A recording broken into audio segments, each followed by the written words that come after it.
के करा लेकर बुए सखिया जितिया के बरातिया हो जितिया के बरातिया हो के करा से पूछबू विधि विधान हो जी के करा लेकर बुए सखिया जितिया के बरातिया हो जितिया के बरातिया हो के करा से पूछबू विधि विधान हो जी हे सखी हो के करा से पूछबू विधि विधान हो जी हे सखी हो के करा से पूछबू विधि विधान हो जी बबुआ लेकर बुए सखिया जीतिया बरातिया हो जीतिया बरातिया हो सासू जी से पूछबू विधि विधान हो जी बबुआ लेकर बुए सखिया जीतिया बरातिया हो जीतिया बरातिया हो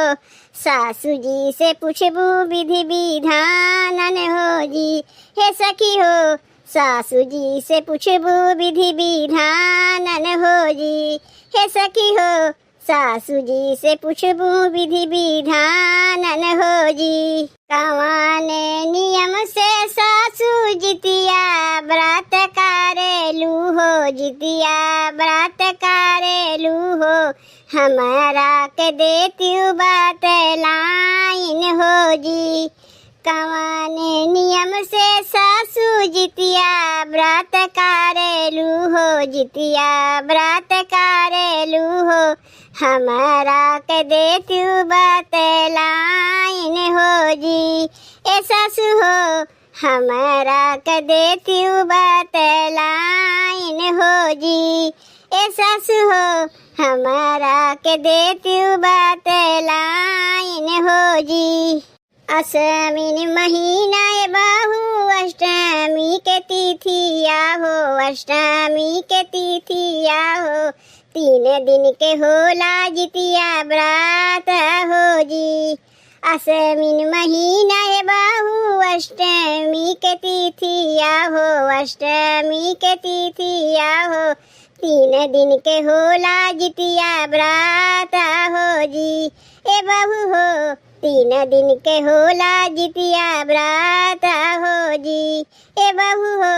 3 दिन के होला जितिया व्रत हो जी सप्तमी के दिन वाए बाहू नहाए खाए कारिया नहाए खाए कारिया हो भोरवा में खैया सरगाहाइन हो जी सप्तमी के दिन वाए बाहू नहाए खाए कारिया नहाए खाए कारिया हो भोरवा में खैया सरगाहाइन हो जी ए बहू हो भोरवा में खैया सरगाहाइन हो जी ए बहू हो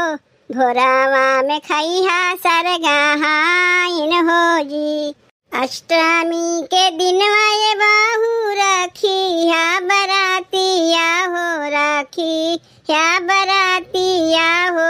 निर्जल रहिया निराहारन हो जी अष्टमी के दिन वाए बाहू रखिया बरातिया हो रखिया बरातिया हो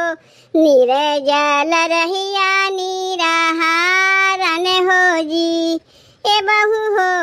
निर्जल रहिया निराहारन हो जी ए बहू हो निर्जल रहिया निराहारन हो जी नवमी के दिन वाए बहू जितिया गांठ बांधिया हो जितिया गांठ बांधिया हो तब जाके करिहा तू पारन हो जी नवमी के दिन वाए बहू जितिया गांठ बांधिया हो जितिया गांठ बांधिया हो तब जाके करिहा तू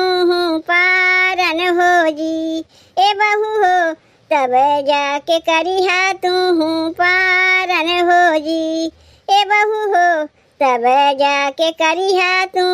पारन हो जी यही रे नियम से बहू होला